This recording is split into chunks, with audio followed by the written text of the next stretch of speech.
harus 3 kali dan setiap bulan. Tes pertama kamu reaktif atau orang awam bilangnya positif. Tes kedua positif, tes ketiga positif. Jadi 3 kali kamu tes positif, tegak diagnosis kamu terinfeksi virus HIV. Gak mungkin dok, saya tuh udah berhenti lama. Saya kena dari mana dokter? Ya, kamu mungkin waktu pakai narkoba, pakai heroin itu jarum suntik ya, kamu sharing needles gitu sama temen yang sudah kena HIV. Gak mungkin, dokter pasti bohong sama saya. Saya gak mau kena HIV dok. Saya nggak bohong, 3 kali dites kamu positif maka tegak diagnosis. Bapak Ibu, untuk kepentingan seminar dan kepentingan bersama, saya mau cerita dan ini atas kerelaan Mbak Adel dan keluarganya. Mbak Adel adalah seorang ODA. ODA singkatan, orang dengan HIV/AIDS. Di tubuh Mbak Adel ada virus HIV yang merusak daya tahan tubuhnya. Memang HIV menular tapi tidak menular lewat salaman atau memeluknya. Atau minum 1 gelas bersama atau toilet umum bersama dipakai, tidak menular. Menular kalau Mbak Adel pakai suntikan, kemudian saya langsung juga pakai suntikan itu. Kenapa virus itu ada di darah? Menular juga kalau Mbak Adel hubungan intim suami istri akan menular ke pasangannya.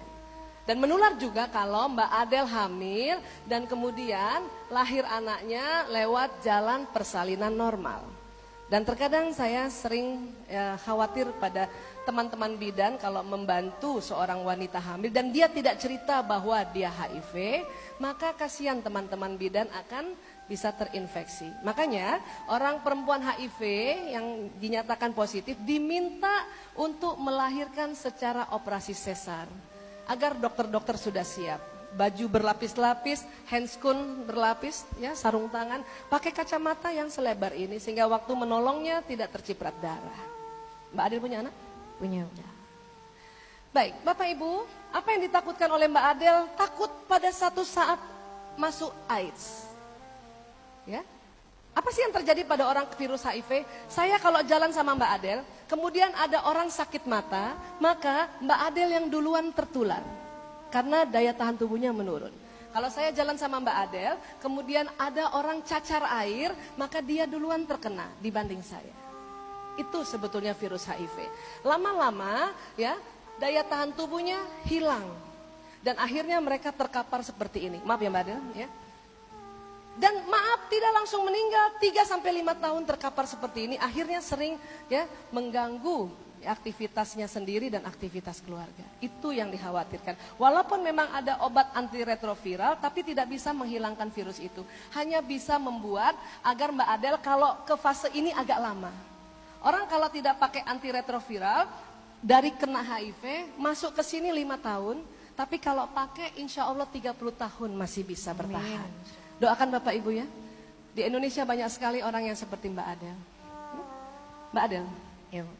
Mbak Adel berapa bersaudara? 6. Yang pakai narkoba ada berapa? 5. Mbak Adel 6 bersaudara, 5 yang pakai. 1 kenapa kok bisa kena, nggak kena? Karena kakak saya yang 1 tuh tinggalnya di Bandung, dia kuliah. Oh gitu ya. Yang 5 ini awalnya kamu nggak tahu? Awalnya nggak tahu kalau mereka pakai. Kapan kamu tahu? Taunya pas lagi bokul di tempat PD. Bokul tuh beli ya, bahasa Iya, sana ya. Bahasa selengeannya narkoba ya, bokul ya. Baik, sekarang 5 kondisinya bagaimana? 5 sudah pulih Bu. Termasuk kamu? Iya. Terus? Tapi yang 2 itu udah pulih total. Pulih total, apa maksudnya pulih total? Sudah meninggal dunia. Oh istilah mereka, pulih total itu meninggal dunia ya. 2 orang di antara mereka berlima yang pakai narkoba sudah meninggal dunia. Meninggalnya karena apa? Komplikasi Bu. Karena komplikasi yang tadi juga ya. Tapi untungnya mereka meninggal sudah dalam keadaan berobat dan bertobat. Tetapi komplikasi yang tadi ini tidak bisa dihindari. Saya lihat persis perjuangan orang tuanya Mbak Adel, luar biasa. Ibunya tidak tahu mau bilang apa, 5 anaknya Masya Allah. Dia pindah rumah terlambat, kenapa? Sudah kena 5. 5-5-nya itu bandarnya ada di kompleks itu. Terlambat, tapi apa boleh buat? Dia hanya sholat terus sampai sholat tahajud nggak pernah putus-putus ya.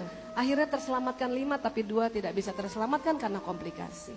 Bapak Ibu, mohon Bapak Ibu jaga anak masing-masing, jaga diri masing-masing. Bapak Ibu mesralah antara Bapak dan Ibu agar anak-anak nyaman di rumah. Kalau sudah kayak mereka susah sekali. Untung kalau bisa berobat seperti ini dan bertobat. Tapi kalau seperti tadi overdosis dan sebagainya, waduh kami susah sekali melihat perkembangan masa depan mereka. Bapak Ibu terima kasih. Dan saya mohon doa, kami juga sedang berupaya untuk mengedukasi narkoba lewat sebuah film agar anak-anak muda mau melihatnya. Apabila nanti di Medan atau di Sumatera Utara, di XX1 di akhir tahun ini ada film judulnya Cukup Gue, nonton ya Bapak Ibu ya? Boleh? Ya tepuk tangan dulu buat usaha kami membuat film Cukup Gue Aja Deh. Film ini kami buat agak lama, sudah 2 tahun, baru selesai 70%. Karena memang kami tidak dibantu sponsor, justru kami meminta masyarakat Indonesia ikut membantu membuat film ini dengan cara membeli merchandise yang sekecil ini. Mudah-mudahan Bapak Ibu juga pada saatnya nanti setelah selesai acara berminat juga, ya berarti Bapak Ibu membantu pembuatan film kami. Terima kasih banyak, ya sekali lagi terima kasih Pak Bambang, terima kasih banyak, terima kasih semuanya Bapak Ibu, terima kasih.